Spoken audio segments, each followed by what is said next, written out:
Oi, pessoal, tudo bem? Vim aqui então gravar a nossa primeira videoaula de revisão para a nossa avaliação 1, tá bom? Vocês vão perceber que vai ser uma videoaula bastante curta, porque eu vou abordar alguns temas que vão ser cobrados, vou explicar para vocês como que essa avaliação vai ser, e eu quero que vocês lembrem que ela é uma avaliação muito mais interpretativa, em que vocês vão ter que fazer boas leituras e trazer bons argumentos para as análises, ok? Eu dividi a avaliação em três grandes temas. Então, eu vou cobrar de vocês a importância de se estudar história e a nossa primeira pergunta que nós discutimos ao longo das primeiras aulas. Por que estudamos história? Depois, uma questão que vai envolver o que significa a divisão do tempo histórico e a relação entre tempo histórico e tempo cronológico. E, por fim, eu também vou cobrar de vocês um exercício interpretativo de uma fonte histórica que eu coloquei na avaliação de vocês. Então, eu vou começar agora com o primeiro tema, que é o porquê nós estudamos história. A gente precisa lembrar que a disciplina história, ela tem como objeto de estudo o passado, mas o passado que foi documentado pela ação dos homens e das mulheres no tempo em que elas viveram. E todas as vezes que nós estudamos o passado, a gente tem algumas motivações, a gente tem algumas perguntas que nós nos fazemos sobre o porquê que é importante conhecer o passado de uma determinada sociedade. A primeira resposta, e a mais óbvia de todas, é que nós estudamos o passado para que nós não cometamos os mesmos erros que nós já cometemos em outros períodos históricos. Quase uma ideia natural de que quando eu olho para aquilo que aconteceu, eu vejo os problemas e eu não vou mais repetir esses problemas. A grande questão com relação a isso é que nós, enquanto sociedade, continuamos a repetir os mesmos erros dos nossos antepassados. Então, por mais que isso seja verdade, é sempre importante a gente conseguir problematizar o porquê que nós nos voltamos para o passado. E o passado, ele consegue, mais do que nos ensinar, ele consegue nos explicar. Quando eu olho para os determinados fatores que levaram uma determinada sociedade a ser de uma determinada forma, eu consigo analisar primeiro quais são as condições materiais que estão colocadas ali para aquelas pessoas. Porque são as pessoas, os sujeitos históricos que fazem a história, que movem a história. Mas ninguém faz a história como quer, faz da maneira que pode. Então há sempre uma relação entre aquilo que as pessoas querem fazer e aquilo que as condições objetivas estão colocadas para se fazer a história. Então, mais do que aprender, quando eu olho para o passado, eu estou conseguindo refletir sobre a maneira pela qual aquele passado aconteceu.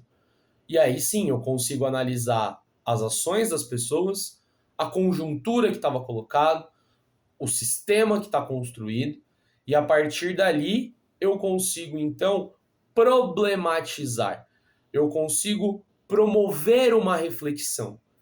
E quanto mais eu consigo promover uma reflexão, aí sim eu consigo pensar criticamente.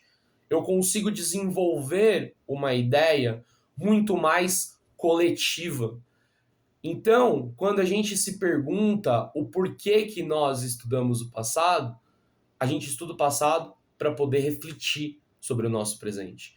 Nós estudamos o passado para poder conhecer de onde nós viemos e analisar quais são as nossas identidades. O passado constrói identidades, identidades que sejam coletivas, de um determinado país, de um determinado grupo ou de uma determinada pessoa.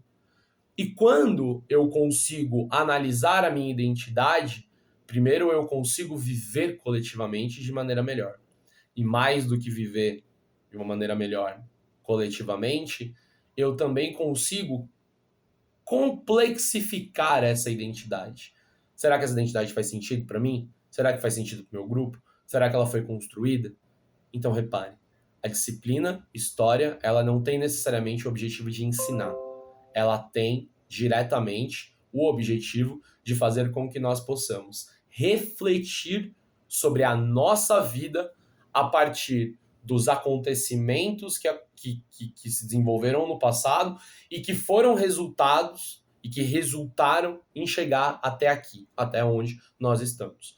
Por isso que eu sempre olho para o passado a partir do presente. Lembrem-se que nós fazemos história a partir do presente. E quando eu interpreto o passado, quando eu reflito a partir do passado, eu consigo sim fazer as melhores escolhas, porque eu vou fazer um processo de reflexão. Mas se eu não refletir, o passado não vai me ensinar nada sozinho.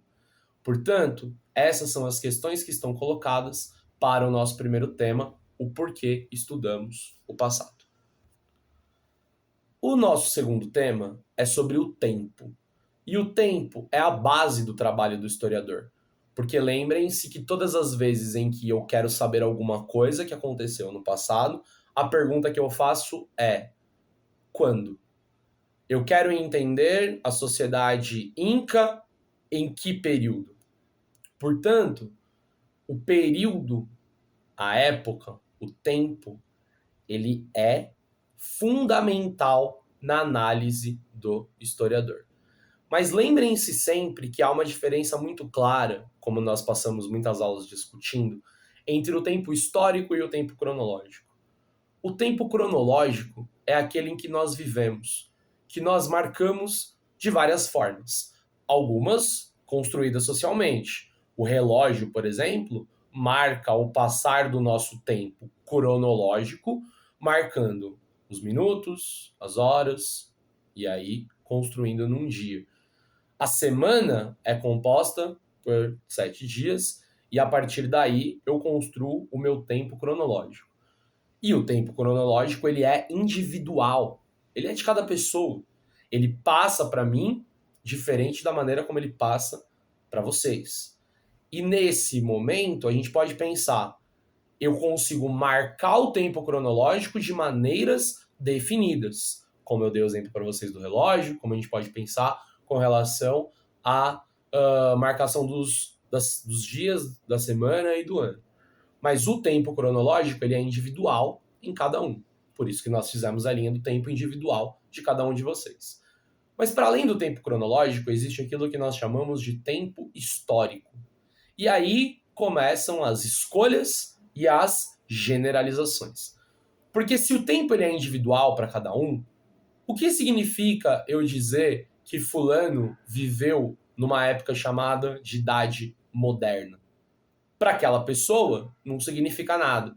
Naquela pessoa, ela está vivendo o tempo cronológico dela.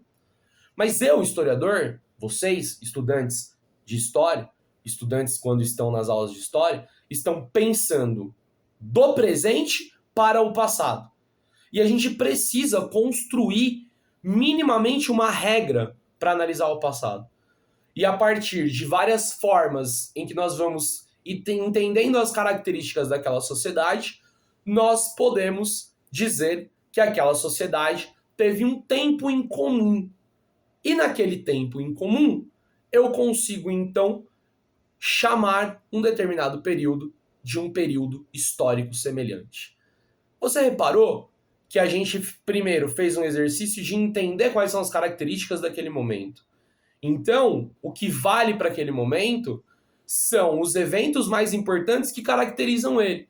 E não a minha escolha, como vocês escolheram construir no tempo cronológico de vocês, as marcas que eram pessoais para vocês.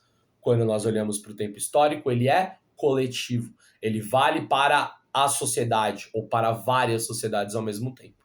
Que determinada época, com determinadas características, eu vou chamar de um determinado período histórico. Então, o período histórico, ele não é pessoal, ele é coletivo. O período histórico, ele não passa naturalmente. E o tempo histórico, ele é construído por pessoas que analisam o passado.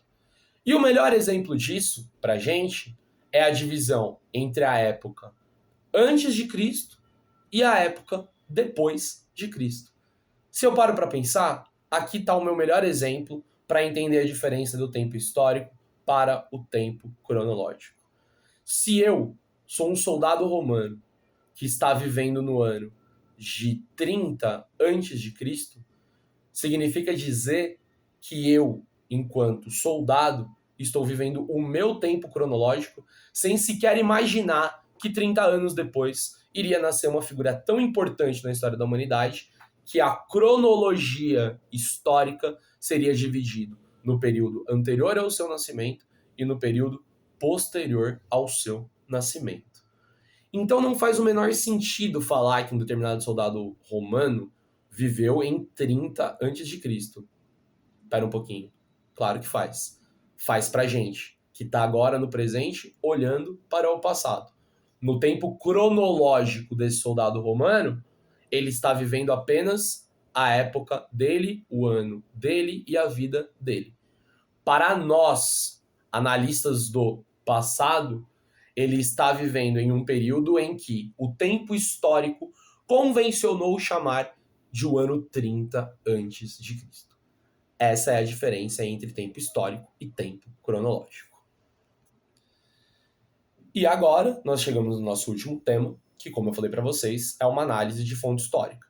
Então aqui eu vou revisar a forma como nós vamos fazer esta análise, porque não faz sentido eu revisar conteúdo, sendo que o conteúdo vai partir de vocês. A primeira coisa é que toda vez que eu pego uma fonte, eu preciso identificar essa fonte. Eu preciso falar qual é o tipo de fonte. Ela é uma fotografia?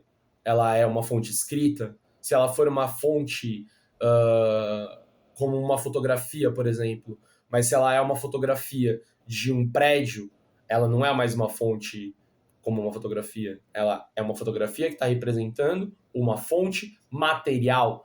Se, por exemplo, essa fonte for uma música, ela é uma fonte musical. Ela é uma fonte, né, por meio do formato do áudio. Se ela for um filme, ela é uma fonte audiovisual, uma propaganda audiovisual. Se ela for um depoimento, ela é um relato oral de uma pessoa. Essa é a característica dos tipos de fonte. Depois é importante a gente caracterizar. Como assim, professor? Ela é uma fonte imagética, é uma imagem, mas ela é uma fotografia, ela não é uma pintura. Ou não, ela é uma pintura. Ela é uma fonte audiovisual, ela é um filme, é a característica. Ou ela é uma propaganda, é uma outra característica. Depois de caracterizar o material dessa fonte, é sempre importante nós identificarmos a autoria. Quem fez essa fonte? Por que foi feita essa fonte? Para quem que era essa fonte? Tudo isso revela a autoria. O autor, quem fez? Foi uma pessoa? Foi um grupo de pessoas? Não tem autoria? É uma lei e, portanto, foi um Estado, como o Brasil, que vai fazer a lei com os seus representantes, com seus políticos? Tudo isso é identificar a autoria. E se o trabalho do historiador é analisar o passado em sua época, é fundamental que nós tenhamos ali a análise da data. Uma vez feita a identificação da fonte, vocês precisam lembrar de fazer perguntas para ela. E para fazer perguntas, eu preciso interpretar essa fonte. E uma vez que eu interpreto, eu começo a me questionar: o que essa fonte diz sobre o passado? É uma lei? Essa lei fala sobre o quê? Quando ela fala sobre o que, eu posso fazer a pergunta: por que essa lei foi feita? Qual era o objetivo das pessoas que fizeram essa lei? E quando eu faço essa interpretação, eu vou conseguir estabelecer perguntas para poder relacionar uma fonte com a outra, e quando eu relaciono uma fonte com a outra, eu consigo promover uma análise desta fonte. Por isso que uma das questões vai pedir para vocês estabelecer relações entre as duas fontes que eu coloquei na avaliação e, por fim, vocês vão levantar hipóteses sobre o que essas fontes falam sobre aquele determinado período histórico. Lembrem-se, levantar hipóteses não é necessariamente saber o que aquele período diz. Mas se eu faço uma boa identificação da fonte e se eu faço uma boa interpretação da fonte, eu vou conseguir levantar muitas perguntas e muitas hipóteses. Eu vou avaliar vocês pela capacidade de vocês de levantar hipóteses sobre esta fonte, de fazer perguntas bem feitas para esta fonte e levantar hipóteses será que essa fonte quer dizer tal coisa? Será que a lei que eu estou analisando é uma lei que revela que naquele período a escravidão no Brasil estava acabando?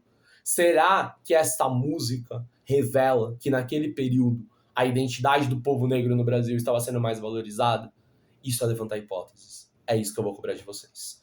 Então, eu reforço mais uma vez. Fiquem calmos, porque por mais que essa prova seja uma prova muito diferente daquelas que vocês estão acostumados a fazer em história, é uma prova que vai cobrar a capacidade de vocês de fazer boas interpretações e boas análises. E eu confio fortemente em cada um de vocês. Então, boa prova, revisem esses pontos. A gente trabalhou muitas vezes esses processos e eles estão aí com uma série de materiais no caderno de vocês e agora com essa videoaula de revisão para que vocês possam arrasar na primeira avaliação de história de vocês no ensino médio. Um beijo, boa prova, bons estudos e é nóis!